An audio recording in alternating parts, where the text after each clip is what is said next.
Hello students, আজকে আমি তোমাদের সঙ্গে আলোচনা করব সিইউসিসিএফ ক্যালকাটা ইউনিভার্সিটির অধীনস্থ যে সমস্ত ছাত্রছাত্রীরা বিভিন্ন কলেজগুলোতে ফোর্থ সেমিস্টারে পড়াশোনা করছো তাদের জন্য আজকে ডিএসসিসি 5 হিস্ট্রি থেকে ভীষণ গুরুত্বপূর্ণ একটা টপিক আদি মধ্যযুগে গিল্ডগুলি কি ধরনের ভূমিকা পালন করেছিল এই নিয়ে বিস্তারিত আলোচনা করব তোমাদের সঙ্গে। যারা ফার্স্ট টাইম ভিডিওটি দেখছো তারা অবশ্যই চ্যানেলটিকে সাবস্ক্রাইব করে পাশে থাকা বেল আইকন অল প্রেস করো এবং তোমার ফ্রেন্ডদের সঙ্গে ভিডিওটি শেয়ার করে দাও যেন প্রত্যেকের কাছে আজকের এই ক্লাসটি পৌঁছে যেতে পারে। এবং তোমরা যারা ভাবছো যে অনলাইনে আমাদের ক্লাস জয়েন করবে, আমাদের থেকে নোটস নেবে, তারা অবশ্যই যোগাযোগ করবে আমাদের অফিসিয়াল নাম্বার 7076398606 নাম্বার অথবা 6295916282 নাম্বারে সরাসরি যোগাযোগ করতে পারো। আমাদের টোটাল কোর্স ফি রয়েছে তোমাদের এই সাধ্যের মধ্যে 1199 টাকা, কিন্তু এই মুহূর্তে দাঁড়িয়ে আমরা 100 স্টুডেন্টকে অফার দিচ্ছি মাত্র 50% ডিসকাউন্টে পেয়ে যাচ্ছ তুমি 599 এ পুরো কোর্সটা। তো দেরি না করে আজই যোগাযোগ করো আমাদের সঙ্গে এবং যুক্ত হয়ে যাও আমাদের অনলাইন ক্লাসে। আজকে ডিটেলস আলোচনা হবে আদি মধ্যযুগের গিল্ড কি ধরনের ভূমিকা পালন করেছিল। গিল্ড বলতে আমরা বণিক সংঘকে বোঝাই, ধ্যান দেবে। কি বলছে গিল্ড বা শ্রেণী কি, সবার প্রথমে আমরা জেনে নেব সংজ্ঞা বা উৎপত্তি। মধ্যযুগে ইউরোপে সমগোত্রীয় পেশায় কারিগর বা বণিকদের দ্বারা গঠিত পেশাদার সংগঠন হয়েছিল কিন্তু গিল্ড বা শ্রেণী। আদি মধ্যযুগে বিশেষত একাদশ শতাব্দী থেকে বাণিজ্যিক প্রসারের হাত ধরে এই ব্যবস্থার বিকাশ ঘটে। প্রধান শ্রেণীবিভাগ যদি বলি, গিল্ড মূলত দুই ভাগে বিভক্ত ছিল। একটা হচ্ছে বণিক গিল্ড, মার্চেন্ট গিল্ডস বলি আমরা যাকে, ব্যবসা বাণিজ্য দূরপাল্লার লেনদেন নিয়ন্ত্রণ করতো এরা। এবং কারিগর গিল্ড বলি আমরা ক্রাফট গিল্ডস, নির্দিষ্ট হস্তশিল্প বা উৎপাদন প্রক্রিয়ার সঙ্গে যুক্ত ছিল, যেমন তাঁতি, চর্মকার এবং স্বর্ণকারের কথা আমরা বলতে পারি। ক্লিয়ার? নেক্সট কি রয়েছে, নেক্সট আমরা দেখবো একচেটিয়া বাণিজ্য এবং নিয়ন্ত্রণ এই গিল্ডরা করে থাকতো। যেমন একচেটিয়া অধিকারের মধ্যে গিল্ডভুক্ত সদস্য ব্যতীত অন্য কারো সংশ্লিষ্ট শহরে ব্যবসা বা পণ্য উৎপাদনের অধিকার কিন্তু ছিল না। দেন মূল্য নিয়ন্ত্রণের কথা যদি আমরা বলি, বাজারে কৃত্রিম প্রতিযোগিতা এড়াতে এবং ক্রেতা বিক্রেতা উভয়ের স্বার্থ রক্ষায় পণ্যের ন্যায্য মূল্য কিন্তু গিল্ড কর্তৃক নির্ধারিত হতো। অর্থাৎ গিল্ড কি করতো, পণ্যের দাম নির্ধারণ করতো, কোন জিনিসের দাম কত হবে না হবে সমস্ত কিছু কিন্তু এগুলো নির্ধারণ করতো কিন্তু গিল্ড। দেন বলছে ব্যবসায়িক গোপনীয়তা, উৎপাদনের বিশেষ কৌশল ও ট্রেড সিক্রেট অত্যন্ত কঠোরভাবে সংরক্ষণ করা হতো। দেন বহিরাগতদের ওপর নিষেধাজ্ঞা, বহিরাগত বণিকদের স্থানীয় বাজারে কিন্তু ব্যবসা করার জন্য উচ্চ শুল্ক বা ফি দিতে হতো। ক্লিয়ার?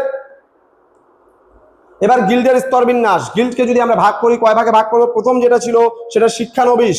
এখানে সর্বনিম্ন স্তর, তরুণেরা বিনা বেতনে দক্ষ এবং ওস্তাদ মাস্টারের অধীনে কিন্তু 3 থেকে 12 বছর পর্যন্ত কাজ শিখে পেশার প্রাথমিক পাঠ গ্রহণ করতো প্রথম অবস্থায়।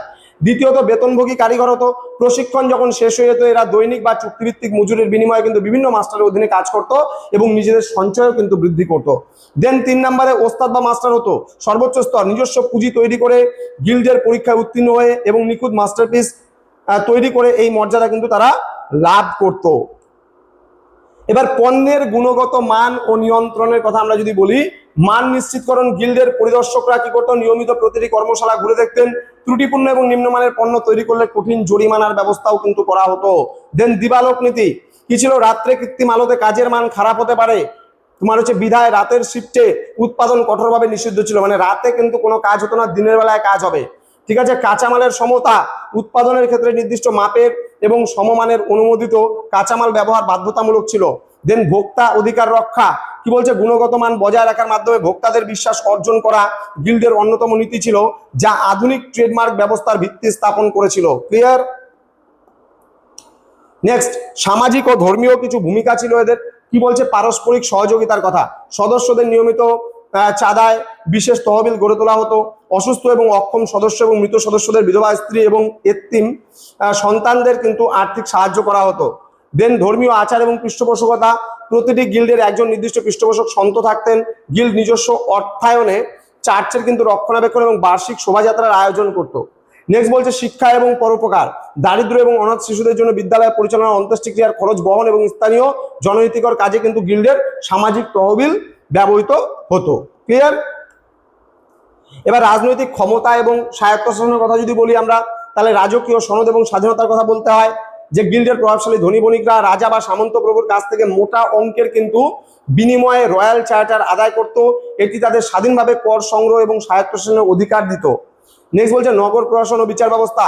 কালের বিবর্তনে গিল্ডগুলি কিন্তু মধ্যযুগীয় শহরের টাউন হল বা প্রশাসনিক কেন্দ্রে পরিণত হয়।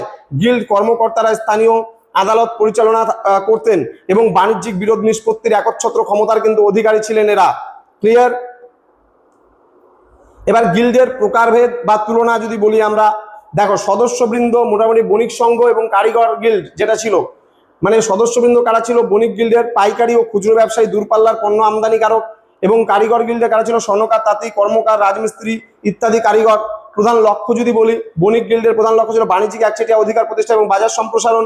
কারিগর গিল্ডের উৎপাদন নীতি নির্ধারণ, মান নিয়ন্ত্রণ এবং কর্মসংস্থান রক্ষা। দেন রাজনৈতিক প্রভাবের মধ্যে আমরা যদি বলি, বণিক গিল্ডের ছিল অত্যন্ত বেশি শহরের প্রশাসনিক এবং বিচারক পরিষদ নিয়ন্ত্রণেরা করতো। এবং অপরদিকে আমরা কারিগর গিল্ডের কথা যদি জিজ্ঞেস করি, তাহলে মধ্যম এবং মূলত নিজেদের কাজের স্বাধীনতা এবং শ্রম মূল্য কিন্তু রক্ষায় তারা সক্রিয় ছিল। দেন উদাহরণের কথা যদি বলি, হ্যানসিয়াটিক লিগ, মার্চেন্ট অ্যাডভেঞ্চার্স, এরা ছিল কিন্তু বণিক গিল্ডের উদাহরণ। এবং কারিগর গিল্ডের উদাহরণ ছিল লন্ডনের উইভার্স বা তাঁতি গিল্ড বা মেসনস বা মিস্ত্রি গিল্ড, ওকে, যেটাকে আমরা ম্যাসন্স বলি, ঠিক আছে। এবার গিল্ডের পতনের প্রভাব বিস্তারের কারণগুলো, অতিরিক্ত রক্ষণশীলতা এরা অনুসরণ করে চলতো, নতুন প্রযুক্তির ব্যবহারে বাধা দেওয়া এবং কঠোর সদস্য নীতি গিল্ডের অর্থনৈতিক উপযোগিতাকে কিন্তু সংকুচিত করেছিল দিনের পর দিন, মানে ছোট করে তুলছিল। দেন পুঁজিবাদের উত্থান, ক্ষুদ্র কুটির শিল্পের বিপরীতে বৃহৎ পুঁজি এবং পুটিং আউট ব্যবস্থার সূচনা গিল্ডের নিয়ন্ত্রণ শিথিল করে দিয়েছিল। বংশানুক্রমিক ব্যবস্থার ত্রুটির কথা যদি বলতে হয়, গিল্ডের সর্বোচ্চ স্তর বা মাস্টারশিপ সাধারণত কারিগরদের জন্য বন্ধ করে শুধুমাত্র ওস্তাদদের উত্তরাধিকারীদের জন্য উন্মুক্ত করার ফলে অসন্তোষ তৈরি হয়। দেন রাষ্ট্রীয় হস্তক্ষেপের কথা যদি বলি, শক্তিশালী রাজতন্ত্র গড়ে ওঠায় গিল্ডগুলির একচেটিয়া স্বাধীনতা কেড়ে নিয়ে রাষ্ট্র নিজে আইন বা পেটেন্ট ব্যবস্থা কিন্তু চালু করেছিল। ক্লিয়ার? তো স্টুডেন্ট, এই ছিল আজকের ক্লাস। মোস্ট ইম্পর্টেন্ট একটা গুরুত্বপূর্ণ কোশ্চেন নিয়ে আলোচনা করা হলো, গিল্ডের ভূমিকা নিয়ে। তো দেখা হবে খুব তাড়াতাড়ি আরো একটা নতুন ক্লাস নিয়ে। তোমরা অবশ্যই ভিডিওটি ভালো লাগলে শেয়ার করবে এবং আমাদের অফিসিয়াল নাম্বার যেটা রয়েছে সেখানে যোগাযোগ করে তোমরা যুক্ত হয়ে যাও আমাদের অনলাইন ক্লাসে। দেখা হচ্ছে খুব তাড়াতাড়ি আরো একটা নতুন ক্লাস নিয়ে। তোমরা প্রত্যেকে ভালো থেকো, সুস্থ থেকো। Thank you so much, thanks for watching after all, thank you.